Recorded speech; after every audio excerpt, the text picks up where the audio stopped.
جب پوچھا گیا حضور یہ قربانیاں کیا ہیں، فرمایا تمہارے باپ ابراہیم کی سنت ہے، اور فرمایا کہ ان کو خوش دلی سے اللہ کی راہ میں قربان کرو۔ قیامت کے دن یہ اپنے بالوں کے ساتھ، اپنے سینگوں کے ساتھ اور اپنے کھروں کے ساتھ آئیں گے، اور یہ بھی ارشاد فرمایا کہ کل پل صراط پر یہ سواریاں بن کے تمہیں پل صراط سے پار لگائیں گے۔ اور جب قربانی کے لیے کوئی شخص جانور خوش دلی کے ساتھ رضائے الہی کے حصول کے لیے ذبح کرتا ہے تو اس جانور کا خون زمین پر گرنے سے قبل یہ عمل قبول کر لیا جاتا ہے۔ اور یہ بات بھی ذہن میں رکھیے گا کہ ایام نہر یہ 3 دن جو خون بہانے کے ہیں، 10، 11 اور 12 تاریخ، ان ایام میں آپ جو بھی عمل کریں، نماز پڑھیں اور دیگر صالح اعمال کریں، بہت قابل قبول ہیں اور اللہ ان کو قدر کی نگاہ سے دیکھتا ہے۔ لیکن ان ایام میں جو سب سے زیادہ اللہ کو محبوب عمل ہے وہ راہ خدا میں خون بہانا ہے، قربانی پیش کرنا ہے۔ تو قربانی کا کوئی اور متبادل نہیں ہو سکتا۔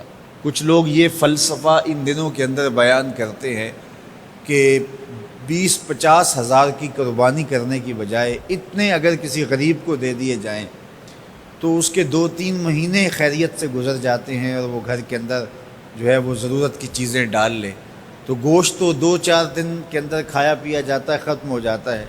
لیکن اگر اتنے پیسے کسی غریب کے گھر دے دیے جائے تو یہ اچھی بات ہے۔ تو اسلام کب اس عمل سے روکتا ہے؟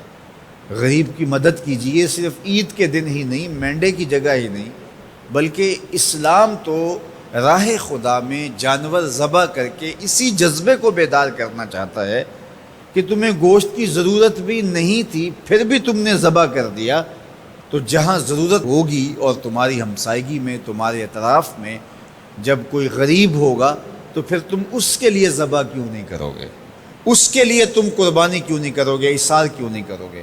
یہاں تو پھر بھی ہم گوشت خود کھا لیتے ہیں یا غرباء میں بانٹ دیتے ہیں، لیکن منا کی وادی میں جہاں لاکھوں قربانیاں پیش کی جاتی ہیں، وہاں تو جانور کاٹ کے اس کو ذبح کر کے بس چھوڑ دیا، اس کے گوشت سے غرض ہی نہیں ہوتی۔ زیادہ تر حجاج ایسے ہوتے ہیں جن کو یہ بتا دیا جاتا ہے کہ تمہاری قربانی کر دی گئی ہے، اور وہ فون کال کے انتظار میں یا حکومت وقت کی جانب سے دیے گئے وقت کے بعد حلق کروا دیتے ہیں۔ تو انہوں نے نہ اپنا جانور دیکھا ہوتا ہے، نہ اس کو ذبح ہوتے دیکھتے ہیں، تو صرف انہیں ٹائم بتلا دیا جاتا ہے یا ان کو کال کر دی جاتی ہے تو یہ ان کے لیے کافی ہوتا ہے۔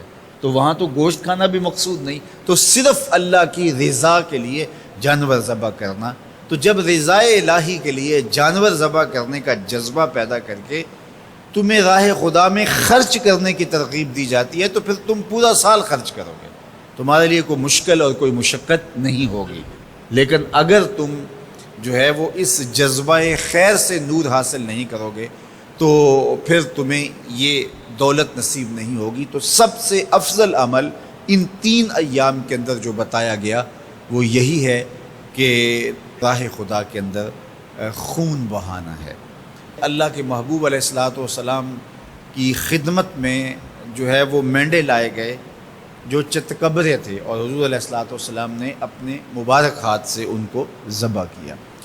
تو عید قرباں یہ ایثار کی عید ہے، یہ قربانی کی عید ہے، اور اسلام ہمیں قربانی سکھاتا ہے۔ اسلام لمحہ لمحہ قربانی ہے، ایک ایک ساعت اسلام قربانی کا نام ہے، اور ہمیں درس زندگی یہی دیا جاتا ہے کہ ہم قربانی سے اپنی زندگی کو عبادت کریں۔